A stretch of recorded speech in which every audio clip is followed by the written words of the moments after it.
Hello everyone, welcome to the channel E office vlog. आज की video में हम देखेंगे कि हम हरियाणा कौशल रोजगार निगम पर कॉन्ट्रेक्चुअल एम्प्लॉयज़ की जो रिक्विजिशन भेजनी है, जितनी भी हमारे डिपार्टमेंट में रिक्वायरमेंट है कॉन्ट्रेक्चुअल एम्प्लॉयज़ की, तो वो रिक्विजिशन कैसे भेज सकते हैं।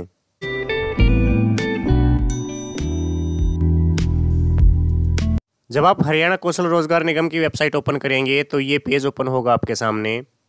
यहाँ पर आपको डिपार्टमेंट लॉगिन पे क्लिक करना है। डिपार्टमेंट लॉगिन पे क्लिक करेंगे तो यूज़र नेम और पासवर्ड एंटर करना है आपको। अगर आपको अपने डिपार्टमेंट का यूज़र नेम और पासवर्ड नहीं मिला है तो आप चंडीगढ़ में जो ITI डिपार्टमेंट है, इंडस्ट्रियल ट्रेनिंग इंस्टीट्यूट डिपार्टमेंट, उस डिपार्टमेंट से कॉन्टैक्ट करके आपको ये ID पासवर्ड जनरेट करवाने पड़ेंगे। आपका हेडक्वार्टर, अपने हेडक्वार्टर लेवल का ID पासवर्ड और अपने जितने भी उसके डिस्ट्रिक्ट ऑफिसेज़ हैं उनका ID और पासवर्ड जनरेट करवा के देगा आपको। उसके बाद आप लॉगिन कर पाएंगे। इसके अलावा अगर आप रजिस्ट्रेशन पे जाके खुद ट्राई करेंगे रजिस्टर करने की तो आप रजिस्टर नहीं कर पाएंगे। यहाँ पर जो रजिस्ट्रेशन का ऑप्शन है वो सिर्फ कैंडिडेट्स के लिए है जो इंडिविजुअली अपना रजिस्ट्रेशन कर सकते हैं। इस वीडियो में जितनी इन्फॉर्मेशन है वो ऑथेंटिक नहीं है। जितना मैंने इस वेबसाइट पे काम किया है उसके हिसाब से मैं आपको इन्फॉर्मेशन दे रहा हूँ। अगर आपको और ऑथेंटिसिटी चाहिए तो आप अपने हेडक्वार्टर या फिर ITI डिपार्टमेंट के हेडक्वार्टर पे कॉन्टैक्ट कर सकते हैं। यहाँ पर भी सिर्फ वही कैंडिडेट्स अपना रजिस्ट्रेशन करें जो अभी किसी डिपार्टमेंट में वर्किंग नहीं हैं। अगर कोई कैंडिडेट किसी डिपार्टमेंट में वर्किंग है तो उसका रजिस्ट्रेशन आपके डिपार्टमेंट को ही करना है। वर्किंग कैंडिडेट्स का रजिस्ट्रेशन करने के लिए जो परिवार पहचान पत्र की वेबसाइट है उस पर जाना है आपको। PPP की वेबसाइट पर जाने के बाद जो लॉगिन का ऑप्शन है सबसे लास्ट में, उस पर क्लिक करें। यहाँ पर जो भी आपके डिपार्टमेंट का ई-सैलरी का यूज़र नेम और चेकर का पासवर्ड है वो आपको एंटर करना है। उसके बाद कैप्चा एंटर करके लॉगिन पे क्लिक करें। इस तरीके से आप इस पर अपनी ई-सैलरी के यूज़र ID और पासवर्ड को यूज़ करके लॉगिन कर सकते हैं। उसके बाद जो भी एम्प्लॉयज़ आपके साथ वर्किंग हैं, फ़िलहाल कॉन्ट्रैक्ट बेसिस पे काम कर रहे हैं, उनका आधार नंबर एंटर करना है। उसके बाद जो आधार में नाम है सेम वही नाम एंटर करना है आपको। यहाँ पे एंटर करने के बाद वेरीफाई पे क्लिक करें। ये आपके नाम को आपके आधार कार्ड में जो नाम है उसके साथ वेरीफाई करेगा। वेरीफाई होने के बाद ये आपका परिवार पहचान पत्र की जो ID है वो अपने आप से उठा लेगा। उसके बाद इस कॉन्ट्रेक्चुअल एम्प्लॉई को जो भी इस टाइम मंथली सैलरी मिल रही है उसकी यहाँ पर एंट्री करें मंथली रिम्यूनरेशन में। उसके बाद उस एम्प्लॉई का मोबाइल नंबर एंटर करें।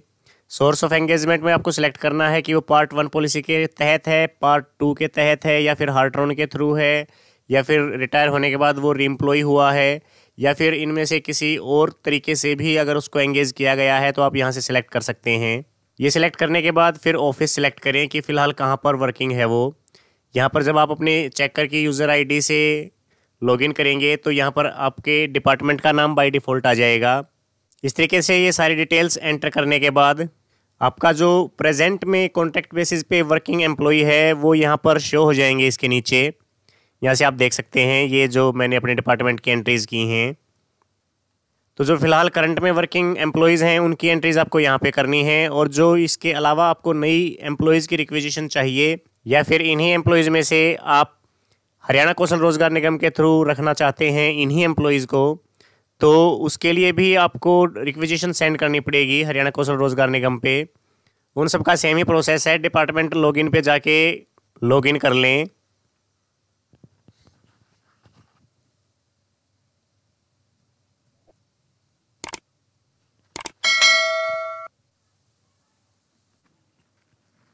लॉगिन करने के बाद अगर आपकी यूज़र ID और पासवर्ड नए हैं तो सबसे पहले आपको अपना पासवर्ड रीसेट करना पड़ेगा। अब जैसे मैं अपना पासवर्ड रीसेट कर चुका हूं तो ये होम स्क्रीन आ गई है सीधी मेरे सामने। अगर आप न्यू यूज़र हैं तो पासवर्ड रीसेट करने के बाद ये आपसे एम्प्लॉई का यूनिक कोड मांगेगा। उस यूनिक कोड में आपको जो आपका DDO है उसका यूनिक कोड एंटर करना है। यूनिक कोड एंटर करके और मोबाइल नंबर आप चाहें तो DDO का डाल दें या फिर जो डीलिंग है उसका डाल दें, क्योंकि जितनी बार भी आप लॉगिन करेंगे उतनी बार OTP जाएगा उसके मोबाइल पे। तो जो भी आपको कन्वीनियंट लगे वो मोबाइल नंबर आप यूज़ कर सकते हैं। ये सारा प्रोसेस पूरा करने के बाद ये होम स्क्रीन आएगी। उसमें दो ऑप्शन हैं, एक बजट एलोकेशन का और एक मैन पावर रिक्विजिशन का। सबसे पहले आपको बजट एलोकेशन पे जाना है। यहाँ पर जैसे मेरे डिपार्टमेंट में सिर्फ 1/4/21 से लेकर 31/3/22 तक का बजट दिखा रहा है ये। अगर आपको इस फाइनेंशियल ईयर की कोई रिक्विजिशन सेंड करनी है तो आप इसको यूज़ करके सेंड कर सकते हैं। नेक्स्ट ईयर की रिक्विजिशन के लिए आपको नेक्स्ट ईयर का बजट यूज़ करना पड़ेगा। उसके लिए जैसे यहाँ पर ये कॉलम्स एक्टिव नहीं हैं, जो डार्क दिख रहे हैं आपको। तो नए फाइनेंशियल ईयर के लिए ये कॉलम्स आपको एक्टिवेट करवाने पड़ेंगे। इसके लिए भी आपको आईटीआई डिपार्टमेंट के जो हेड ऑफिस है चंडीगढ़ में, वहाँ पे कांटेक्ट करना पड़ेगा, या फिर अपने हेडक्वार्टर के थ्रू भी आप कांटेक्ट कर सकते हैं। रिक्वेजिशन सेंड करने से पहले आपको बजट की डिटेल सेंटर करनी है। जैसे इस फाइनेंशियल ईयर में कितना टोटल वेजेस में कितना बजट था आपके पास, यहाँ पर वेजेस हेड का बजट एंटर करना है, जो यहाँ पर आप देख भी सकते हैं। जितना भी बजट आपको अलॉट हुआ था वो एंटर करें, और जितना एस्टिमेटेड बजट आप कंज्यूम कर चुके हैं या फिर जितना कंज्यूम होने वाला है वो एंटर कर दें। यहाँ पर एक चीज़ का ध्यान रखें, अगर आप रिक्वेजिशन भेज रहे हैं तो जितनी भी उस एम्प्लॉय की सैलरी है उसके सैलरी के जितना रिमेनिंग बजट रहना चाहिए, वरना ये एक्सेप्ट नहीं करेगा रिक्वेजिशन को। तो अगर आपको बजट कम भी अलॉट हुआ है तो जितना बजट खर्च हुआ है उससे ज़्यादा यहाँ पर शो करें, ताकि यहाँ रिमेनिंग में कुछ बजट रहे। ये एंट्रीज करने के बाद सबमिट कर दें। सबमिट करने के बाद फिर आप मैन पावर रिक्वेजिशन में जा सकते हैं। इसके बाद रिक्वेजिशन सेंड करने के लिए सेकंड ऑप्शन पे क्लिक करें। यहाँ पर मैंने कुछ डेजिग्नेशन की एंट्रीज़ कर दी थी, जो भी पोस्ट हमें चाहिए। तो जितना भी इन पे बजट खर्च हुआ है वो इसने ऊपर दिखा दिया है। यहाँ पर इतना बजट मेरे पास बैलेंस था, जो मैंने अभी बताया था बजट एलोकेशन में जो बैलेंस रहना चाहिए, उसमें से इतना बजट मैं कंज्यूम कर चुका हूँ। इसके अलावा भी मुझे अगर रिक्वेजिशन भेजनी है तो मुझे यहाँ पर उसी के हिसाब से एंट्रीज़ करनी है। इस ऊपर वाले ऑप्शन को आप तभी सिलेक्ट कर पाएंगे जब अगले फाइनेंशियल ईयर का बजट आपके पहले वाले ऑप्शन में शो हो जाएगा। अदरवाइज़ ये यहाँ पर वही लिखा हुआ आएगा 1 अप्रैल 2021 से 31 मार्च 2022 तक। यहाँ पर आपको जॉब कैटेगरी सिलेक्ट करनी है। जॉब कैटेगरीज़ के बारे में जो नोटिफिकेशन आई थी उसके बारे में पहले वाली वीडियो में बता चुका हूँ मैं, आप वो नोटिफिकेशन पढ़ सकते हैं। यहाँ पर जो कम सैलरी वाली पोस्ट हैं वो लेवल 1 में हैं, उसके बाद लेवल के हिसाब से जो सैलरी है वो बढ़ती रहती है। तो अब मुझे जिस पोस्ट के लिए एंट्री करनी है वो लेवल 1 में है, तो यहाँ से लेवल सेलेक्ट करें। उसके बाद आपको डेजिग्नेशन सेलेक्ट करना है। इसमें भी आपके डिपार्टमेंट में कोई डेजिग्नेशन ऐसा होगा जो यहाँ पर शो नहीं होगा, उसके लिए भी आपको अपने हेडक्वार्टर के थ्रू आईटीआई डिपार्टमेंट से कांटेक्ट करना पड़ेगा, ताकि वो यहाँ पर इसकी एंट्री कर दें बैक एंड से एनआईसी वाले। अगर यहाँ पर वो डेजिग्नेशन अवेलेबल है तो आप डायरेक्ट उसको सिलेक्ट कर सकते हैं। जैसे मुझे अभी जो रिक्वेजिशन भेजनी है वो स्वीपर कम चौकीदार की भेजनी है, लेकिन कोई भी पार्ट टाइम स्वीपर का डेजिग्नेशन इसमें अवेलेबल नहीं है। तो अगर आप पार्ट टाइम स्वीपर का भेजना चाहते हैं तो आप उसके लिए ये पोस्ट जनरेट करवा सकते हैं हेड ऑफिस से कांटेक्ट करके। अदरवाइज़ जो भी डेजिग्नेशन अवेलेबल हो और जिसकी आपको रिक्वेजिशन भेजनी है तो उसको सिलेक्ट कर लें। कुछ डेजिग्नेशन ऐसे होंगे जिसमें डेजिग्नेशन सेलेक्ट करते ही जॉब डिस्क्रिप्शन अपने आप लिखा हुआ आ जाएगा। अगर यहाँ पर नहीं लिखा हुआ आ रहा है तो आप इसकी मैनुअल एंट्री कर सकते हैं। जिस टाइप की भी ये जॉब है उसका डिस्क्रिप्शन एंटर करें।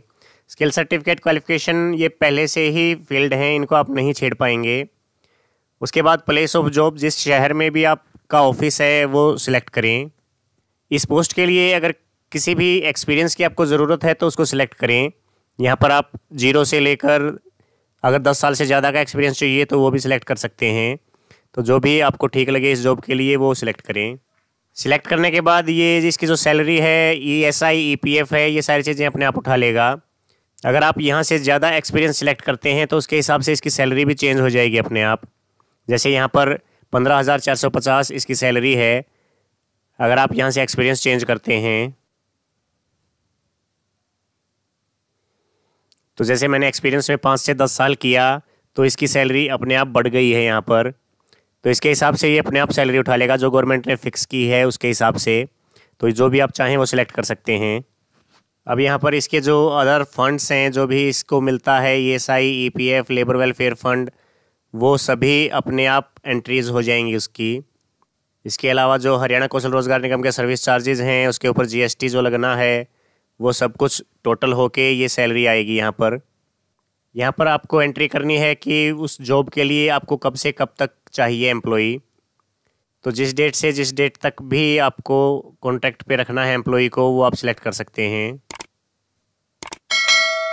इस वेबसाइट में अभी एक दिक्कत ये भी है, अगर आप 1 अप्रैल से 31 मार्च तक का पीरियड सिलेक्ट करते हैं तो ये 365 दिन की जगह 364 दिन दिखाता है। इसी तरह अगर आप 1 महीने के लिए भी सिलेक्ट करेंगे तो उसमें भी 1 दिन कम दिखाएगा ये। तो हो सकता है NIC वाले इसको भी ठीक कर दें। यहाँ पर जितने भी इस पोस्ट के लिए आपको कैंडिडेट्स चाहिए उसकी एंट्री करें। यहाँ पर एंट्री करने के बाद जितने कैंडिडेट्स हैं उसके हिसाब से यहाँ पर टोटल बजट अपने आप उठा लेगा ये कैलकुलेट करके।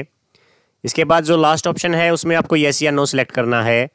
यहाँ पर आप देख सकते हैं ये लिखा हुआ है, do you want outsource man power who have worked previously in government for this requisition. तो जो आपने मेरा परिवार की जो वेबसाइट है परिवार पहचान पत्र की, उस पर जिन एम्प्लॉयज़ की एंट्री की है, अगर उन्हीं में से आप किसी को रखना चाहते हैं तो यस करें। अगर आपको नए कैंडिडेट्स की रिक्वायरमेंट है तो इसको नो सिलेक्ट कर लें। तो जो भी आपको ठीक लगे वो सिलेक्ट करके उसके बाद ये टिक करना है आपको चेक बॉक्स कि रिक्वायर्ड बजट इसके लिए अवेलेबल है और आप इसकी अप्रूवल ले चुके हैं।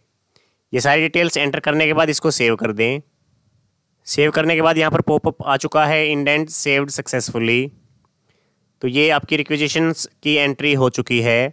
अब इनको आप एक एक सिलेक्ट करके फॉरवर्ड कर सकते हैं निगम को। आप यहाँ से चाहें तो इसको एडिट भी कर सकते हैं और इसको डिलीट भी कर सकते हैं इस एंट्री को। जब आप एडिट पे क्लिक करेंगे तो यहाँ पर इसकी कोई भी डिटेल आप एडिट कर सकते हैं और इसके लास्ट में आके यहाँ पर आप कैंसिल भी कर सकते हैं इस इंडेंट को। तो इस तरीके से जो भी रिक्विजिशन भेजनी है हरियाणा कौशल रोजगार निगम को वो आप सेंड कर सकते हैं।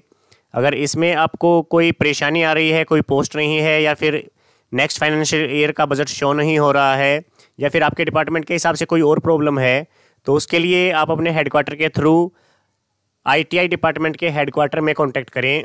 क्योंकि जो फील्ड ऑफिसेज हैं ITI डिपार्टमेंट के या फिर ITIs हैं अलग अलग डिस्ट्रिक्ट्स में, वहाँ पर जो एम्प्लॉयज़ हैं उनको इस वेबसाइट का एक्सेस नहीं दिया गया है गवर्नमेंट के द्वारा।